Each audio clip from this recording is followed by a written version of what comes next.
तो मेरा बस यही था कि as a human, as a Jharkhandi हम क्या कर सकते थे, क्योंकि मेरा जो पिछला बैकग्राउंड है, मैं एक प्रोफेशनली फैशन डिजाइनर हूँ, मैं टीचर हूँ, पढ़ाता हूँ बच्चों को। हम लोग को कभी देखे नहीं है वो प्यार डांट फटकार सुने नहीं है। तो हमेशा से घर आने का कमबैक बोलते हैं जिसको, कि बिजनेस काम करके सब कुछ करके घर आने का। तो कभी रहा तो इस पर हम जनवरी में ही धनबाद में ही अपना कोचिंग खोले थे निफ्ट एंड आईडी का।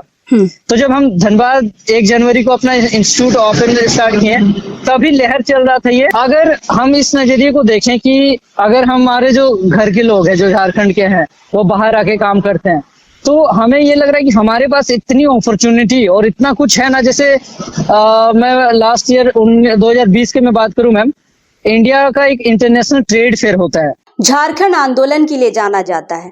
बात बिरसा मुंडा की हो, रघुनाथ महतो की हो, शेख भिखारी की हो या फिर शिबू सोरेन, निर्मल महतो, या वर्तमान में जो आंदोलन चल रहा है 1932 के खतियान को लेकर, सब में एक बात समान है, लड़ाई माटी की।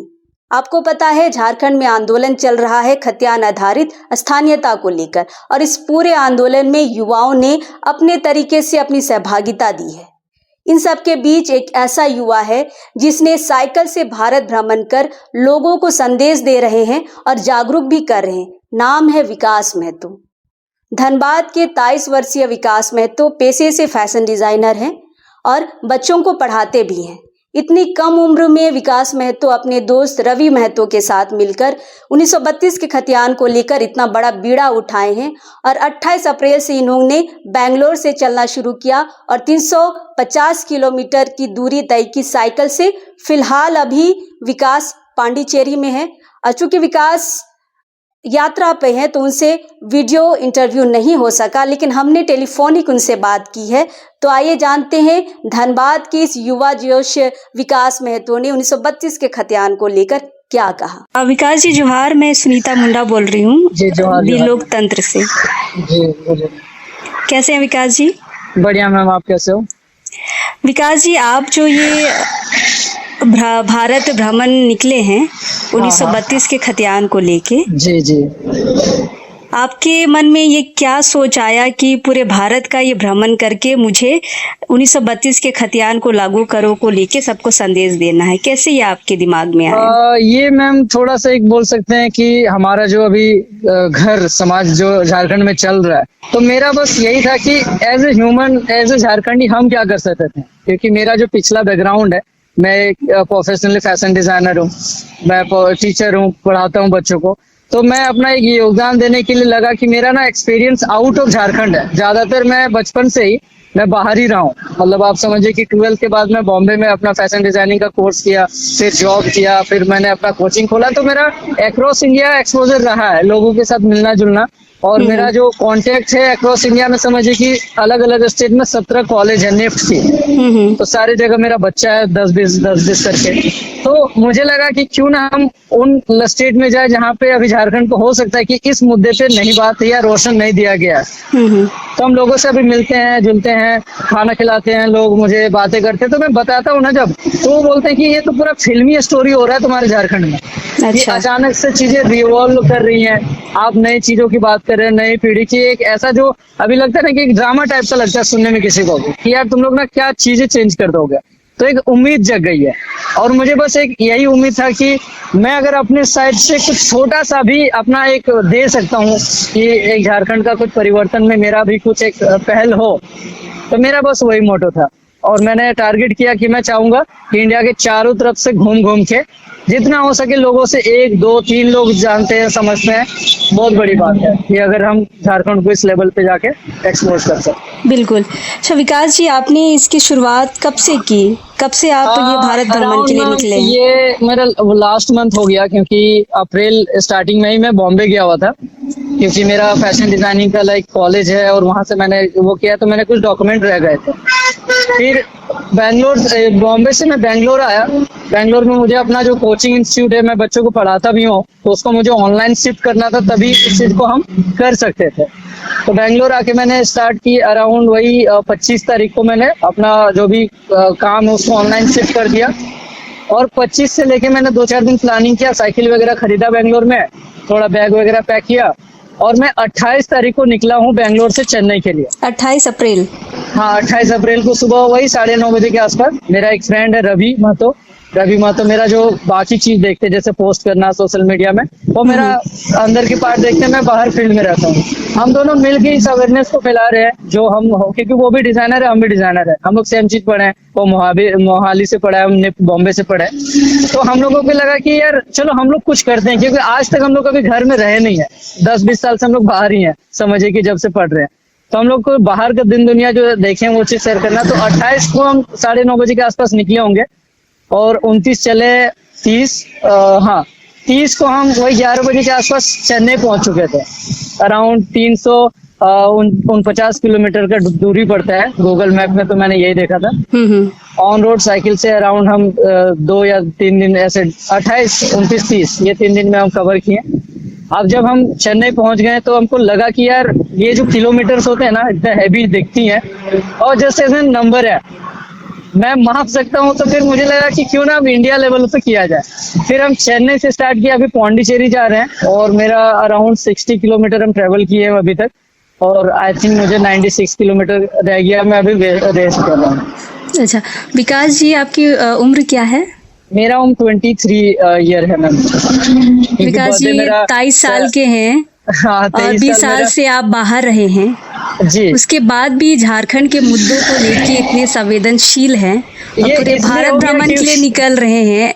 यहाँ पे जो युवा हैं वो इतने संवेदनशील नहीं हो पाते हैं, लेकिन बाहर रह के आपने झारखंड के दर्द को समझा है। ये इसलिए मैम क्योंकि मैंने अभी रिसेंटली, जैसे एक होता है ना कि घर आने का ही चांस हम लोग खोजते हैं हमेशा। बाहर जब रहते हैं ना, हमारे माइंड में हमेशा रहता है कि माँ बाप के सामने जाए, घर परिवार समाज में जुड़े, हम लोग को कभी देखे नहीं है, वो प्यार डांट फटकार सुने नहीं है।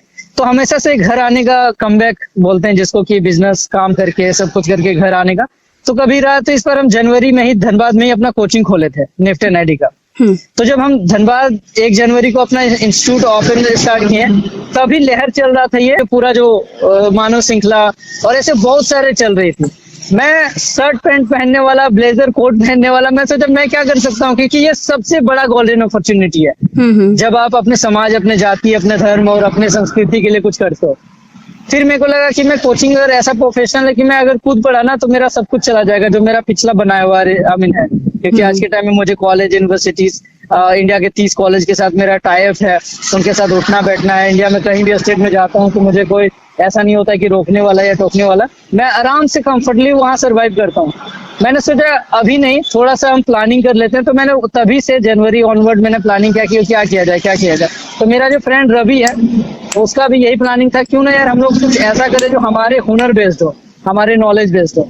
तो हम लोगों ने दोनों प्लान किया था जनवरी, मार्च, अप्रैल के आसपास कि हम लोग पहले अपना जॉब सिक्योर करते हैं, अपना जो लाइफ स्टाइल है, ताकि माँ बाप को टेंशन ना हो कि हमारा फ्यूचर, हमारा करियर कैसा होगा। तो हम लोगों ने पहले अपना प्रोफेशन अरेंज किया। जैसे मैंने अपना कोचिंग शिफ्ट कर दिया ऑनलाइन। मेरा जो दोस्त रवि में वो बैंगलोर में जॉब कर रहा है, सिल्क साड़ी के फैक्ट्री में। वो मेरा नाइट को मेरा पूरा काम देखता है, ये जो आप देखते हो सोशल मीडिया में पोस्टिंग वगैरह, और मैं दिन भर ट्रेवल करता हूँ। तो मेरा डेली क्लास 2 से 3 बजे अभी भी बच्चों को मैं पढ़ाता हूँ, और बाकी टाइम में अपने जो ट्रेवलिंग है और जो लोगों को अवेयर करने का है।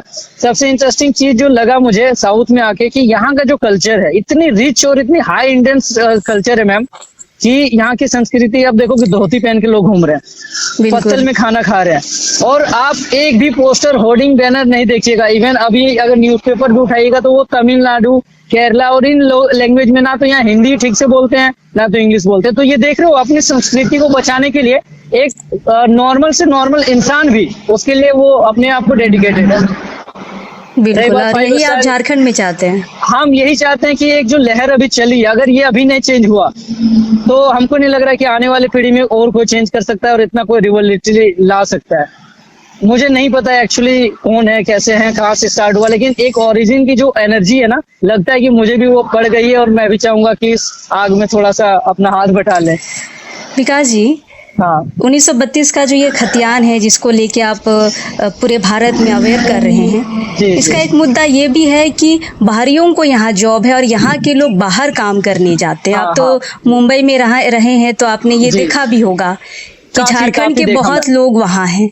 हाँ बिल्कुल। इसको कैसे देखते हैं आप? अगर हम इस नजरिए को देखें कि अगर हमारे जो घर के लोग हैं, जो झारखंड के हैं, वो बाहर आके काम करते हैं, तो हमें ये लग रहा है कि हमारे पास इतनी अपॉर्चुनिटी और इतना कुछ है ना, जैसे मैं लास्ट ईयर 2020 के मैं बात करूं मैम, इंडिया का एक इंटरनेशनल ट्रेड फेयर होता है, अक्रॉस इंडिया की जितने भी कंट्रीज होती है ना वो आते हैं।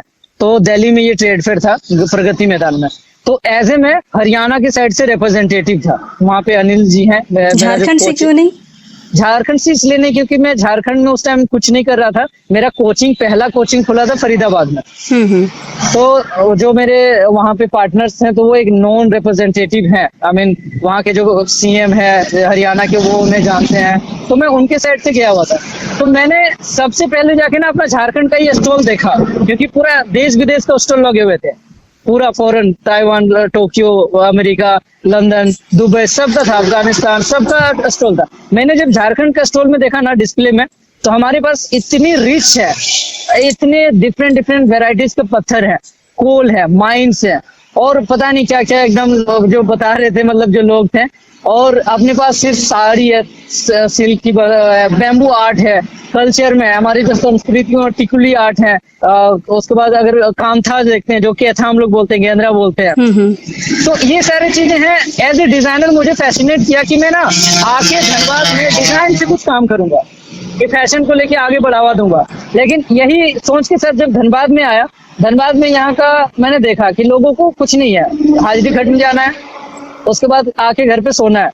अगर कोई हटके कर रहा है ना तो कुछ नहीं। लेकिन ये जो रिवोल्यूशनरी टाइम देखा ना, मुझे लग रहा है कि हम लोग को ना अपने घर पे फोकस करना चाहिए, अपने बच्चों पे ध्यान देना चाहिए। जो कि बाहर जाते हैं ना, अरे वहां भी वही काम करते हैं, थोड़ा 10-20 रुपया ऊपर नीचे होता है और वही आप लोग सर्वाइव करने में खत्म कर देते हो। यही चीज अगर हम हमारे संस्कृति में, एक चीज ये भी है मैम, अगर अपॉर्चुनिटी मिले जाए ना, क्या कि हम देखे हैं, जैसे भाषण में भी देखे, सुने भी न्यूज़पेपर में, पापा भी हमेशा गवर्नमेंट जॉब में है तो वो भी बताते हैं, हमारी अपॉर्चुनिटी कहीं ना कहीं मारे जाते हैं, मतलब मिलते नहीं इस जगह पे। अगर मैं एज ए टीचर आगे बोलूं कि धनबाद में मैंने कोचिंग खोला, तो यहाँ पे उसकी अवेयरनेस नहीं है। हो सकता है कि वो माँ बाप बच्चे जिसको जानना या करना पसंद नहीं करते हैं। मैंने भी तो कभी किया ना, मुझे भी जब फैशन डिजाइनिंग करना था बोलते थे, तो मेरे खुद के पिताजी ने बोला दर्जी बनेगा। आज मैंने प्रूव कर दिया कि दर्जी नहीं था ये। एक मैंने कहाँ से कहाँ पहुंच गया, फैशन डिजाइनिंग किया, जॉब किया, उसके बाद अपने 2 कोचिंग खोला, खुद का मेरा आज के टाइम में ब्रांड है और मैं इंडिया घूम रहा हूँ। तो एवरीथिंग इज पॉसिबल। लक और फैक्टर तो आपके हाथ में है ही। बिल्कुल। लेकिन विकास जी, यहाँ एक बात उठती है कि जब यहाँ के लोग बाहर काम करने जाते हैं तो उनको प्रवासी कहा जाता है जी। लेकिन बाहर से अगर कोई लोग झारखंड में काम करने आए तो वो कहते हैं कि ये हमारा राज्य है, हमारा स्टेट है, हम यहाँ के वासी हैं। ये कहीं ना कहीं एक ना मेंटलिटी की बात है ना, और कहीं ना कहीं हमारी जो ढीलापन है ना, लोगों को वेलकम करके उसको अपना लेना। आप यही चीज जाइए, बॉम्बे जाइए, वहां पे मराठा का इतना रिच आई मीन कमांड है ना, कि नॉर्मल आप होटल में भी खाइएगा तो आपको उतना ही एज ए कस्टमर ही देखा जाएगा। आप अगर कहीं काम कर रहे हो ना तो उसको उसी भावना से देखा जाता है, या फिर एक कह सकते हैं। लेकिन हमारे यहाँ यही है कि इस चीज को थोड़ा सा अपना लेके बोलते हैं कि चलो सॉफ्ट हो जाते हैं, यहाँ के लोग सॉफ्ट हो जाते हैं। और वही है, अपना घुस गए तो एक बार अपना मरियाना शुरू कर देते हैं, खोटा में बोले तो अपना घर बनाना शुरू कर देते हैं। और हमारा ये भी सबसे बड़ा प्रॉब्लम है कि लोग इतना बुड़बक टाइप के हैं ना कि क्या बोले। अगर किसी ने, जैसे मैंने अभी एक एग्जाम्पल, नाम नहीं बोलूंगा, मेरे घर साइड का ही स्टोरी है। एक आदमी बाहर से आके जमीन खरीदा, ठीक है, वो रहने लगा। कल के दिन उसको ना एक थोड़ा सा जरूरत पड़ा खेती बाड़ी का, सब्जी लगाना है, तो उसने अपने घर के पीछे थोड़ा सा आगे कर दिया, ठीक है।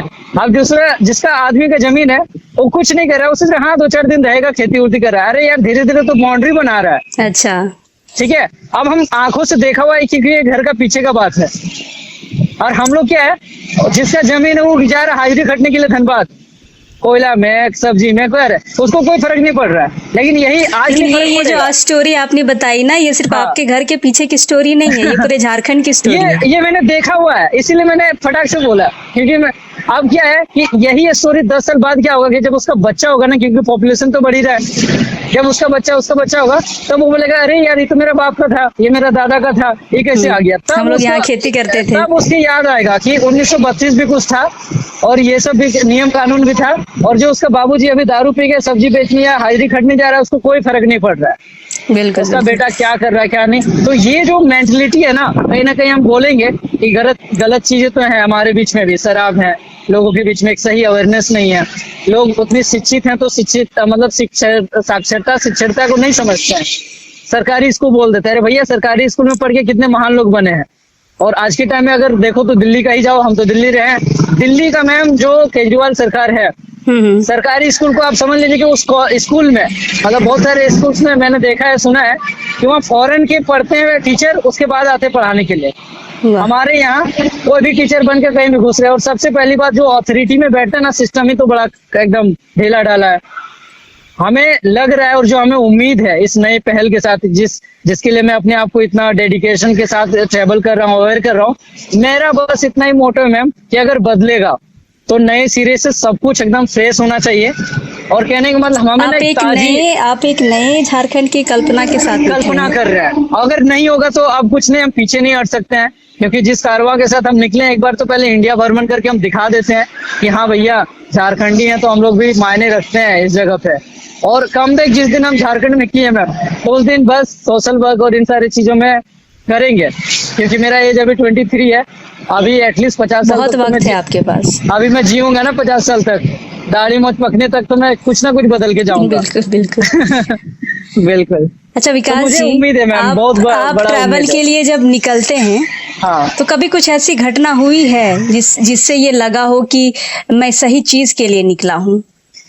मुझे जो हमेशा से फैसिनेट करती है मैम, जो मुझे लगता है कि एक सही चीजों की तलाश में जा रहा हूँ, वो कुछ कोई घटना हुई है आपके साथ, वो हम जानना चाहेंगे। जैसे कि एक अभी रिसेंटली सुबह का ही बात है। सुबह जब मैं निकल रहा था तो एक अननोन पर्सन मेरे से पीछे से ट्रैक करता है, रोकता है और बोलता है ये मतलब कहाँ से हो। तो यहाँ पे क्या है कि हिंदी और इंग्लिश दोनों में से वीक है, लोग मलयालम बोलते हैं या फिर तमिल बोलते हैं।